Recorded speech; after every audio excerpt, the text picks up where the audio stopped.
Aloha. Welcome back to the Ghostlore of Hawaii podcast. I am your host, Jared. What up? Tonight we venture away from the islands, but don't worry. These tales are still connected to Ghostlore of Hawaii through me. Me. That's right. All of the stories discussed in this episode are experiences that happened to me firsthand while living in my first apartment back in college. These events had a lasting impression in more than one way. Make sure to listen to the end to find out how that 1 year period still affects my life to this day. Sit back, cozy up to the fire, and let's get into this.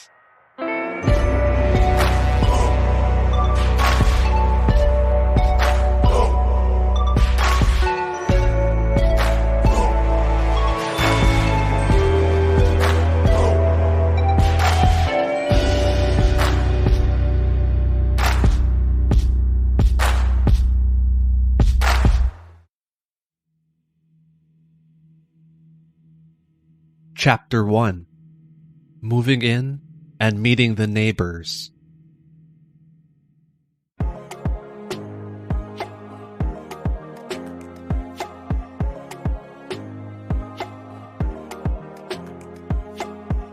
Oh, hey! Nice to finally meet you. Hi, yeah. What do you mean finally? You moved in a couple of weeks ago, didn't you? Like, a couple of days after I did. Right? No, I just flew in yesterday. Been unpacking all day, though. Sorry if it's been a little loud. Oh, no, you're fine. Oh, yeah, you're fine too. No, I mean, your unpacking isn't bothering me. Oh, yeah, I didn't mean you're not fine either. She was fine. After a few minutes of awkward conversation, I learned Lou, like Betty Lou, minus the Betty, was a year older than me and had just transferred universities. I had spent the summer back home in Hawaii and had arrived back on the mainland for my sophomore year in college. I had spent my freshman year in the dorms and was finally able to move out to the off-campus apartments where 99% of the tenants were students and parties raged every weekend, starting on Thursdays. This would be my first apartment as an adult, barely, and I was ready for all the debauchery and freedom that came with it.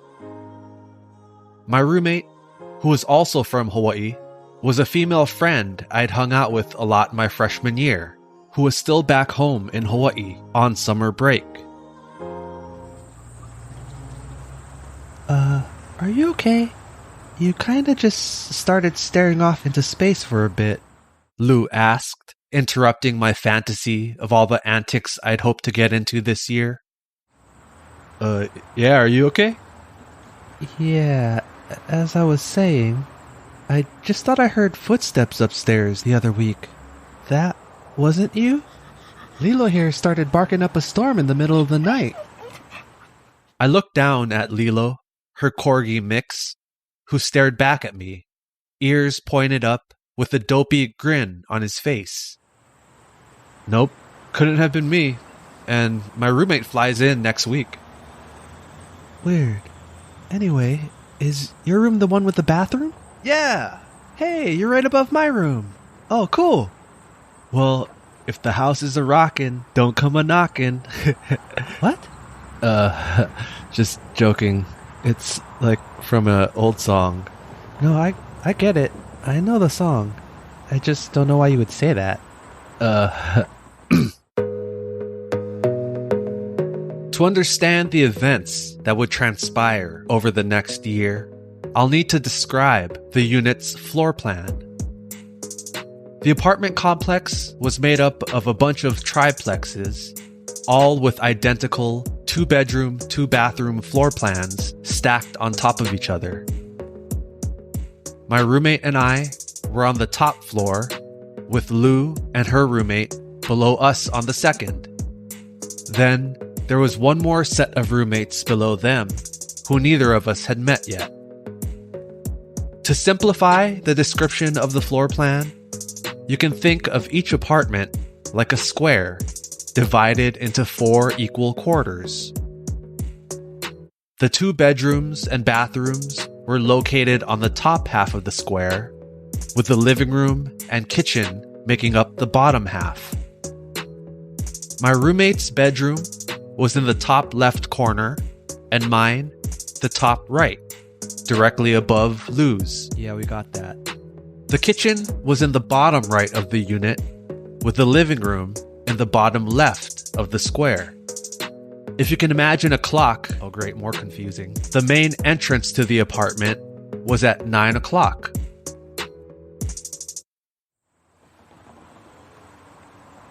Here's my number if you need anything, or if we're ever too loud, just shoot me a text. I'm grilling some steaks later if you want to come over. Oh, cool, thanks, but I'm pescatarian. Lou responded. Oh, sorry, I'm not really religious. No, I only eat chicken or fish. Anyway, Lilo's been barking at the corner of the ceiling a lot lately, so if it's too much, just let me know. We chatted a bit more before I excused myself to finish packing. Alright, see you around. Footsteps, huh? Weird. Maybe maintenance or painters? In the middle of the night, though? I thought as I closed the door behind me. No red meat? Chapter 2. Glitch in the Matrix.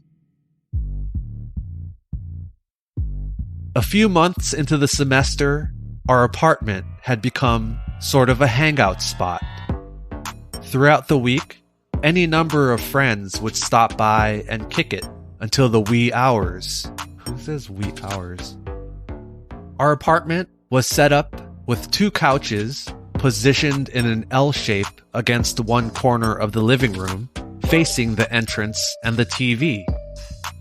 The front door opened up to the living room, so if seated on one of the couches, you had a clear view of anyone coming or going. Immediately after entering the apartment was a hallway that opened up to the living room and kitchen to the right, or straight to one of the bathrooms and the 2 bedrooms on the left.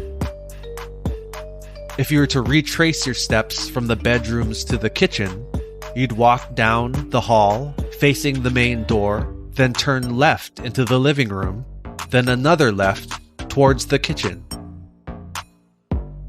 One evening, I was lounging on the couch in the living room, watching a movie, when a friend stopped by.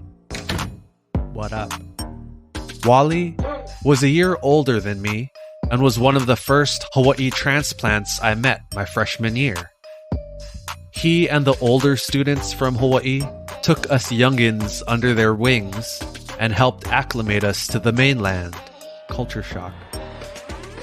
Wally entered the living room and plopped down on the unoccupied couch, laying with his feet towards the TV. I was seated on the couch facing the TV head on.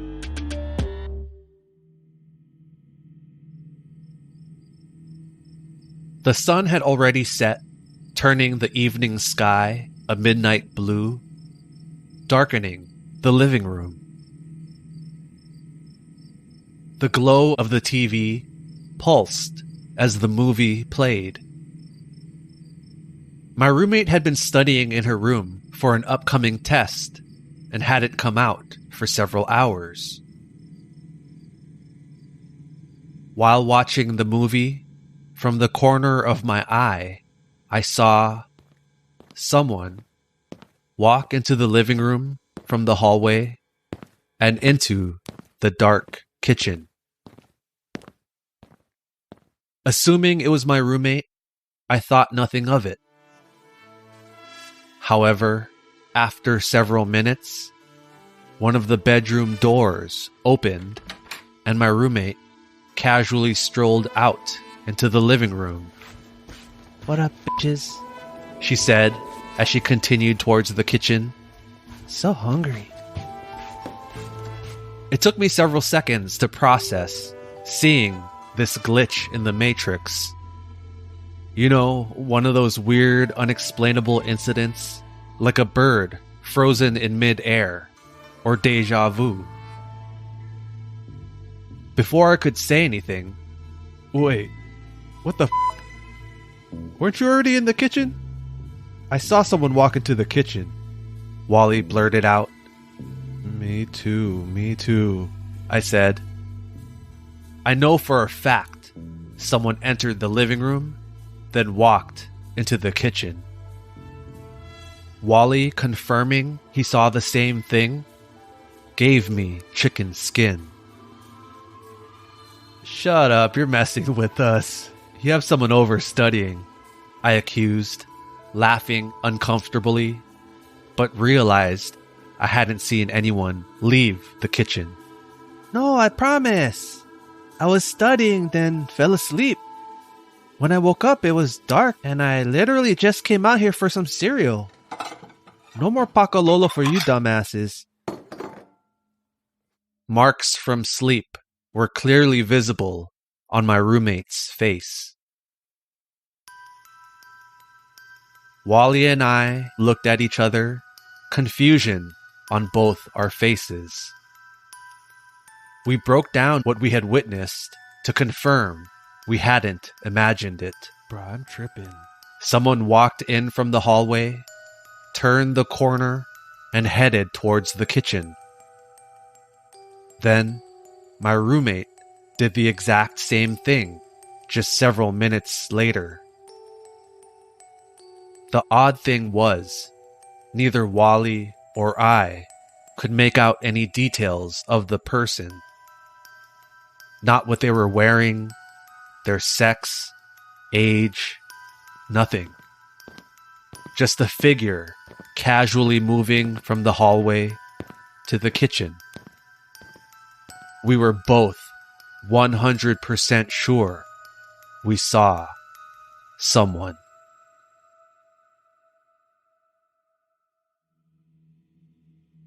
Chapter 3: Midnight Mess.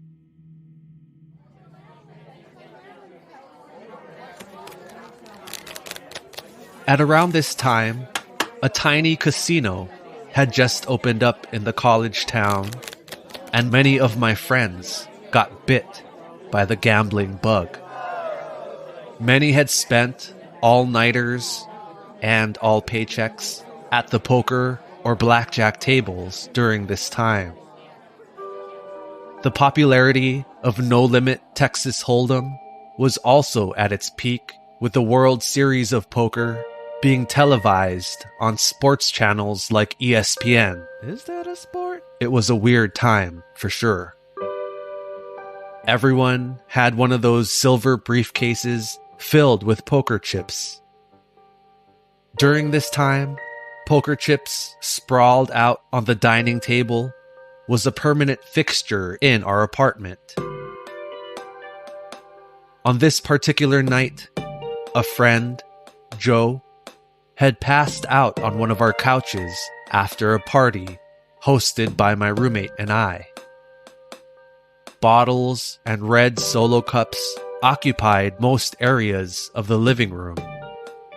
The quote-unquote dining room, which was just a low-hanging light fixture above the dining table, separated the kitchen from the living room.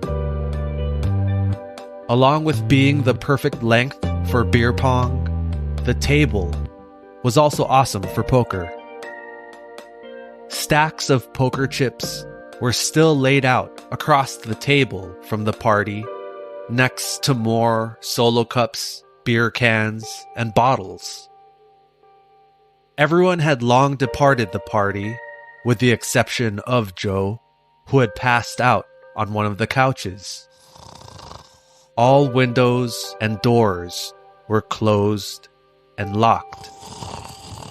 Besides Joe's heavy breathing, the apartment was dead silent. Then, a few hours before sunrise, Joe was startled awake by the sound of someone stomping through the dining room. Just as he began to remember whose couch he was passed out on, something slammed into the dining table, sending the poker chips flying into the wall. Joe wasn't the only one startled awake. I bolted out of my room. This was before my LASIK, so I could barely see anything through the darkness. "What the heck, Joe?" I said as I entered the living room, flicking the hallway light on. Through the dim light, I saw Joe, still laying on the couch, eyes wide open and unblinking. Blanket pulled up under his chin. That wasn't me. "The fuck, Joe?" my roommate said, squinting her eyes from the light as she joined us. I walked around the hallway corner towards the kitchen, still unaware of what made the crashing sound.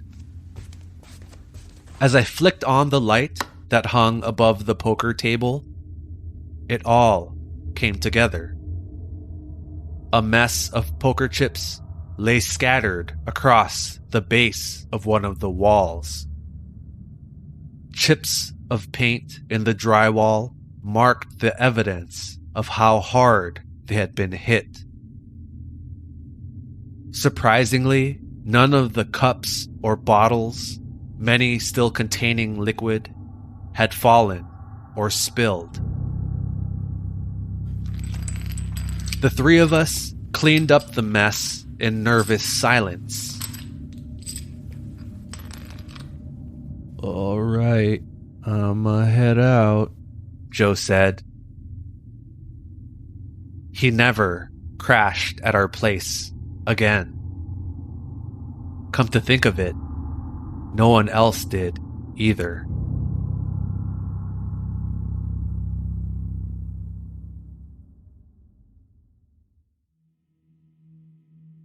Chapter 4: Uninvited Guest. We threw more than a couple parties while living in that apartment. One time, the 3 units, all stacked on top of each other, threw one huge rager.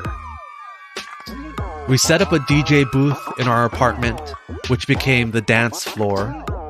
The keg and bar, with signature drinks like lava flows and Jaeger bombs, had been set up in Lou's apartment below us.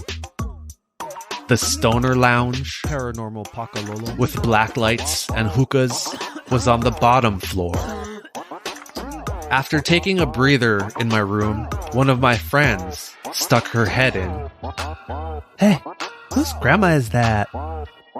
"What?" "Yeah, I was dancing and I saw an older lady. Short, curly, white hair, maybe 60s, 70s. I saw her walk up from the kitchen to the bathroom, then after the song ended, I went to go take a pee, and she must have left because no one was there. I just thought it was weird. I mean, it is pretty weird. Granny likes to party." No one I knew had invited anyone that matched that description, but it was a big party. Chapter 5: Interrupted Sleep. I didn't know what jolted me awake, but around this time, I had been periodically startled awake by something slapping me square on my forehead. Seriously. I'd be napping on the couch between classes, then feel a slap. Other instances, it would happen in the middle of the night.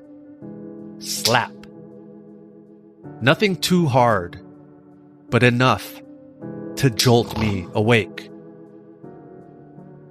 But I didn't feel like that was what woke me up on this specific night. I lay on my back, sweating, trying to remember if I had had a nightmare. My room was set up with a bed pushed to one corner and a futon couch adjacent to my mattress, forming an L, similar to the couches in the living room. As I rolled onto my side, back against the wall to face the room, I saw it. Someone sitting on the far end of the futon. They were facing the wall that my feet were pointed at, with the right side of their body closest to me. My first thought was it was my roommate. But this person had longer, darker hair. I could not make out a face in the dark room and shitty vision, but the person was there, just sitting silently as if it didn't know I was in the room. I lay, stunned, frozen in fear. Cold. Terrified, I quickly flopped around to face the wall and squeezed my eyes shut. My body tensed in anticipation of what? I wasn't sure. Cold, bony hands grabbing my arm, fingers wrapping around my throat. But nothing happened. Slowly, my body began to relax, and I opened my eyes. I turned my head to peek over my shoulder in the direction of the futon. In my horror, I realized the person was no longer seated at the furthest end of the couch, but had moved to the closest section right at the edge of my bed. It still sat angled with the right side of its body closest to me. I whipped my head back to face the wall, holding my breath, trying to hear any noise. And that's when I noticed it.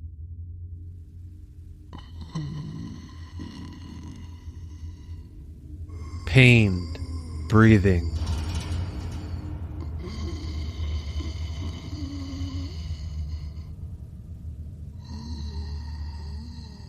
Shaking, I wrapped my pillow around my head to deaden that horrible sound.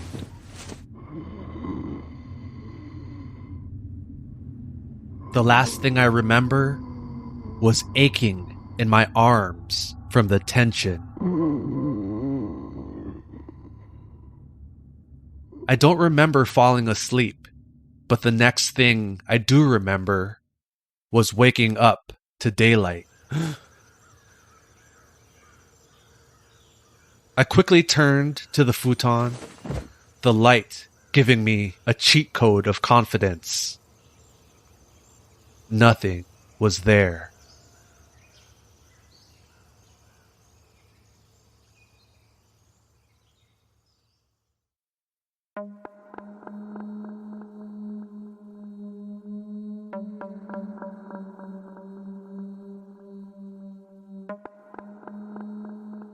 Over that semester, I'd gotten to know Lou pretty well. She mentioned a few times that Lilo, her dog, continued to bark up at the ceiling, which she thought was weird. Lilo wasn't really a barker, and especially never at the ceiling, often at times when she knew we were not home. We began to tally all the weird incidents that happened in the apartment. Was our building haunted? Let's see. The noises Lou heard when she first moved in? Check. The figure Wally and I saw walk into the kitchen? Check. The freaking thing in my bedroom?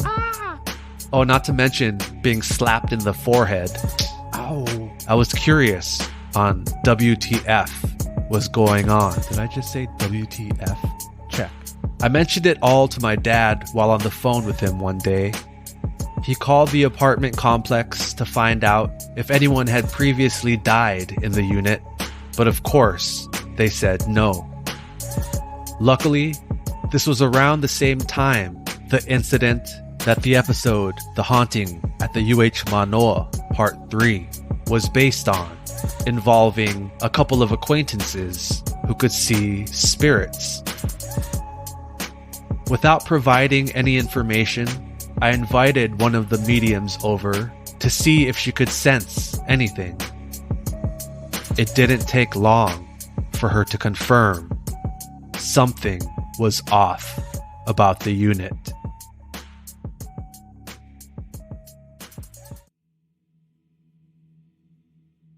Chapter 6: Confirmation.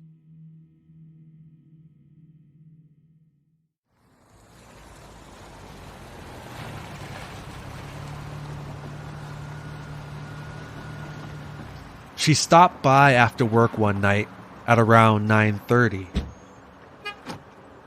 It was a weekday, so the complex was quieter than it would have been on the weekends.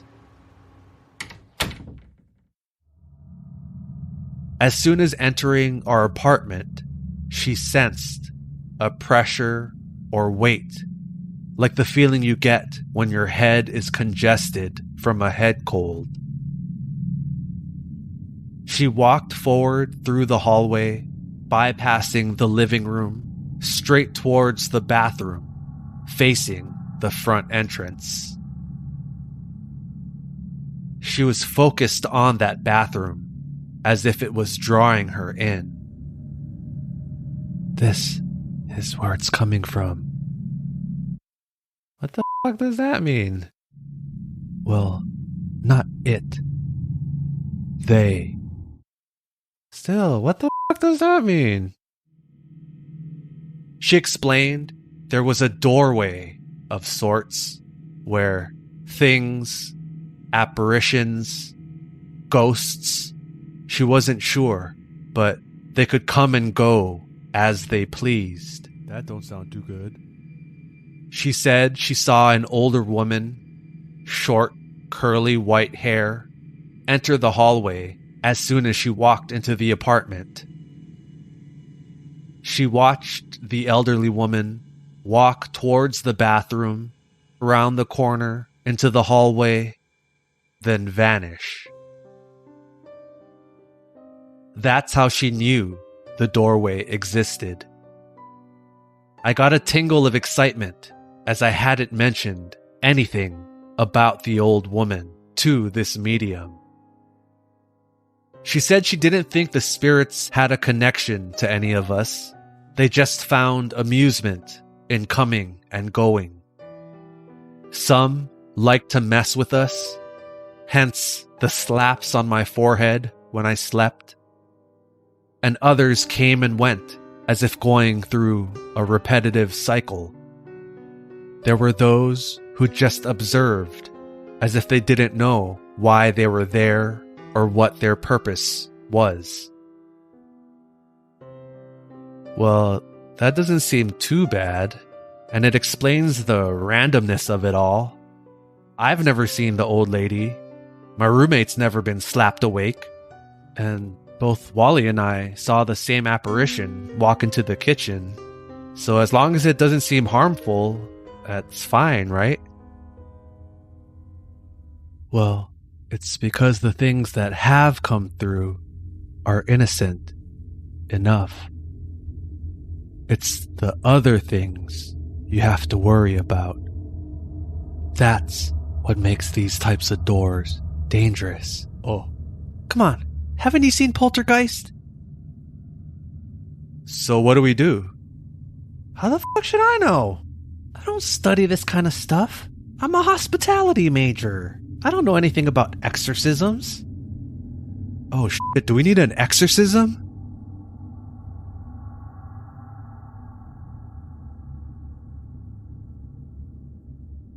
Although that acquaintance shed some light on what might have been going on in that unit, I still felt pretty clueless on the origins of our haunted apartment.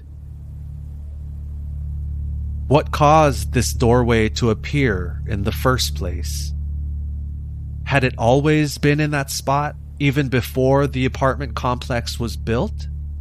Or did the portal open sometime after?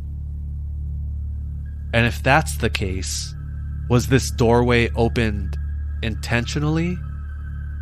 Or even worse, accidentally? Being a huge fan of scary movies, I often imagined how this would play out in a horror. If you were to stand in front of the bathroom sink, staring into the mirror, the bathroom door would be directly behind you, along with the invisible portal. I used to joke around that Bloody Mary or Candyman got someone because of where this doorway was located. But the more I thought about it, the more interested in the idea I got. Dumb college kids daring each other to say Bloody Mary in front of the mirror accidentally summons a doorway into the other side. Stranger things have happened.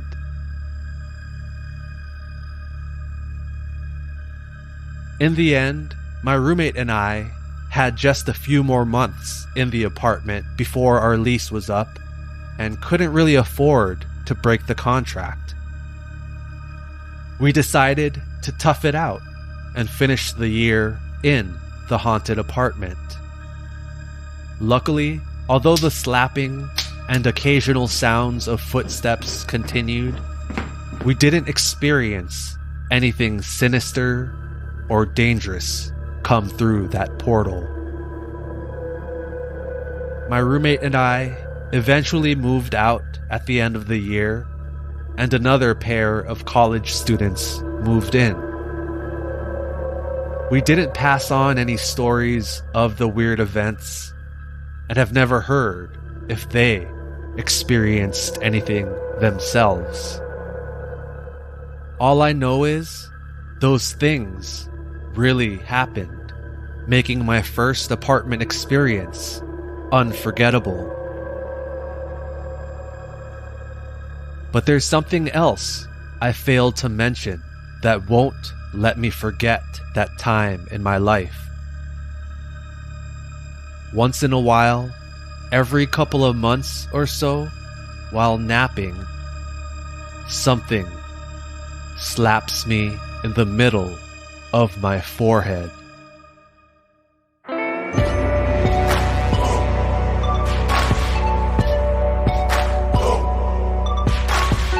Mahalo for tuning in to another episode of Ghostlore of Hawaii, Paranormal Paradise.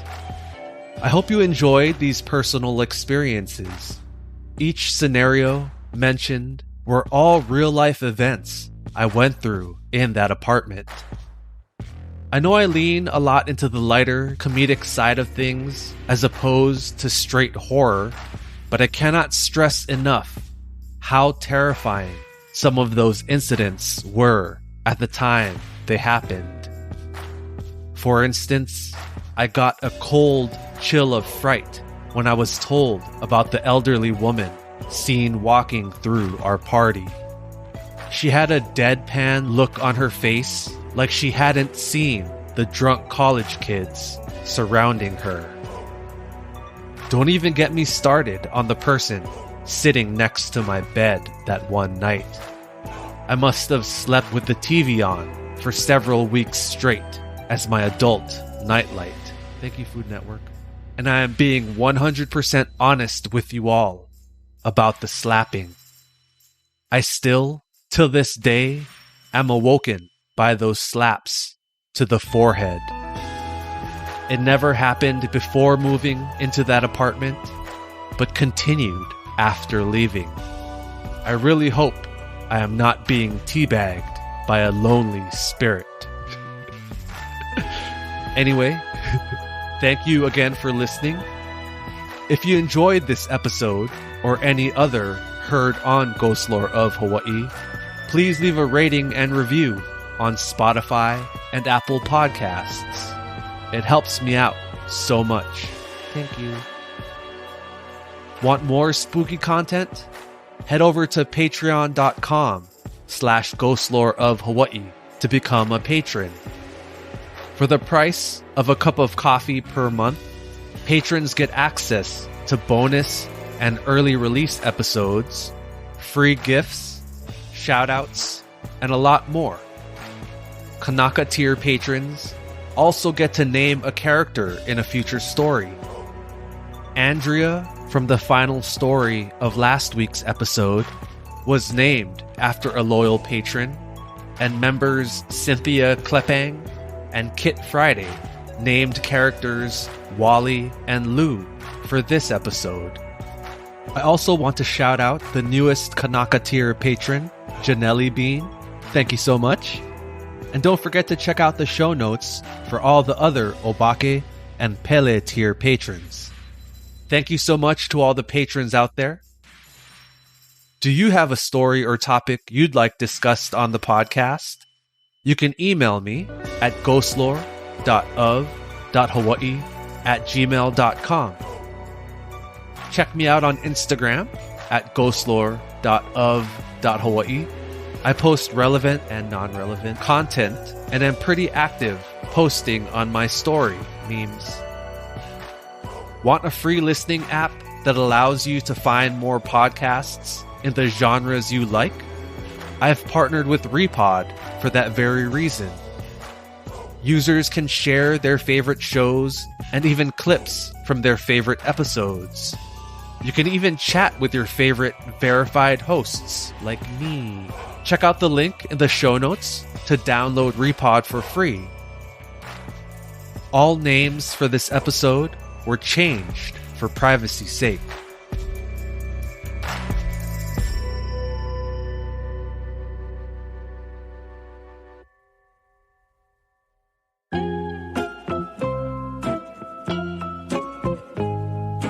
Although that acquaintance.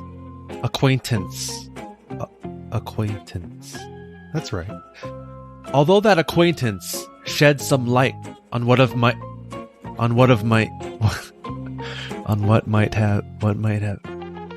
might have been going on, I really hope I am not being teabagged. I really hope I am not